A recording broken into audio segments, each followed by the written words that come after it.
బెదిరించే పరిస్థితి.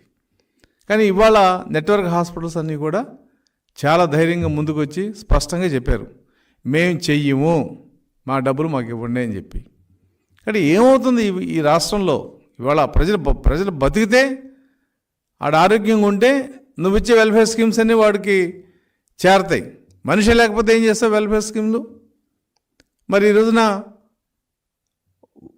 కేంద్ర ప్రభుత్వం కూడా ఆయుష్మాన్ భారత్ స్కీమ్ కింద కొంత అమౌంట్ ఇచ్చే అవకాశం ఉంది. మరి ఆ డబ్బులు తీసుకోవట్లా, ఆ డబ్బులు దేని కింద వాడుతున్నారో తెలీదు.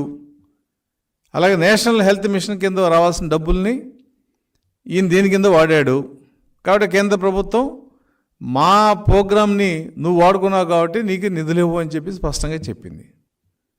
మరి ఈ రకమైన మిస్మేనేజ్మెంట్తో ఆరోగ్య వ్యవస్థ, వైద్య ఆరోగ్య వ్యవస్థ అంతా కూడా మరి చిందరవందర చేయడం జరిగింది.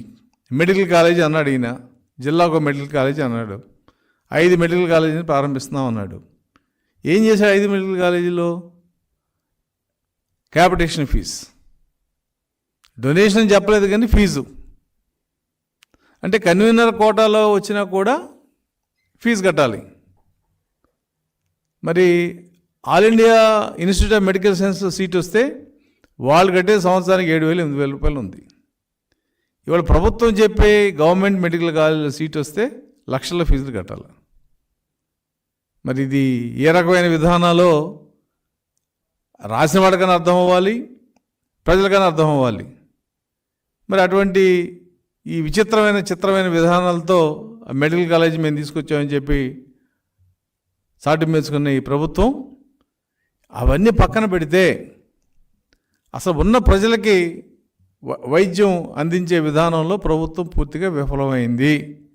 హాస్పిటల్స్కి వెళ్తున్నారు, ఆయన ఏదో నేను 50,000 మంది స్టాఫ్ని అపాయింట్ చేశా అన్నాడు,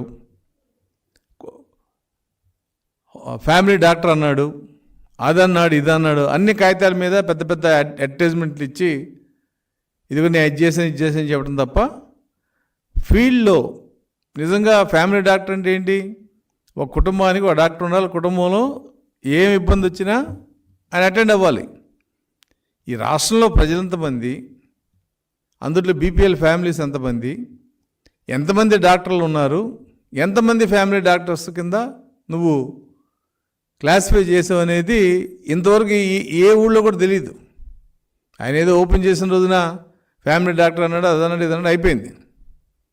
కాబట్టి వైద్యం అనేది ప్రజల ప్రాణాలతో చెలగాటం పరిస్థితి. ఇక మిగతా విషయాల గురించి మనం ఎంత తక్కువ మాట్లాడుకుంటే అంత మంచిది. 108లు ఈ పదవిలోకి రాగానే విజయవాడ బెంచ్ సర్కిల్ దగ్గర పెద్ద ఊరేగింపు 108లకి. ఈ ఫస్ట్ టైం ఆంధ్రప్రదేశ్లో 108లు వచ్చినంత హడావిడి ఆ రోజున. మరి వాళ్ళ 108 లేక ఎంతమంది ఇబ్బంది పడుతున్నారు? వాటికి సర్వీస్కి డబ్బులు లేక, ఆయిల్ జీతాలు ఇవ్వక, అలాగే 104లు ఆ రోజున చంద్రబాబు నాయుడు గారు ప్రవేశపెట్టిన తల్లి బిడ్డల ఎక్స్ప్రెస్, అలాగే ఒక డెడ్ బాడీ చనిపోతే గవర్నమెంట్ హాస్పిటల్ నుంచి ఆ మృతుడి ఇంటి వరకు ఫ్రీ డెలివరీ, ఇలా ఎన్నో స్కీములు ఉండేవి. అవన్నీ అటకెక్కిచ్చాడు ఈయన. ఏదైనా ఉన్నా కూడా 1 ఎక్కడో అమలవుతుంది తప్ప ఆ స్కీమ్ ఎంతమందికి వెళ్ళాలో అంతమందికి వెళ్ళలేని పరిస్థితి. ఇలా ఈ రకంగా ఆరోగ్యశ్రీని మొత్తం నాశనం చేసి ఇవాళ 1200 కోట్లు చంద్రబాబు నాయుడు గారు హయాంలో మార్చి 19కి 20,000 కోట్లు బాకీలు ఉంటే గత ప్రభుత్వం బాకీలు మేము కడుతున్నామని చెప్పి హౌస్లో చెప్పాడు ఫైనాన్స్ మినిస్టర్ గారు.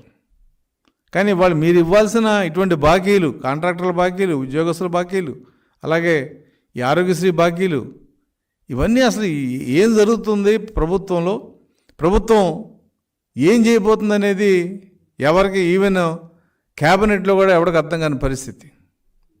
కాబట్టి ఆరోగ్యశ్రీ అనేది పూర్తిగా దీన్ని నాశనం చేసి డబ్బులు ఇవ్వకుండా ఈ స్కీమ్ని అమలు కాకుండా చేసే విధానంలో ఇవాళ జగన్మోహన్ రెడ్డి ఉన్నాడనేది స్పష్టమవుతుంది.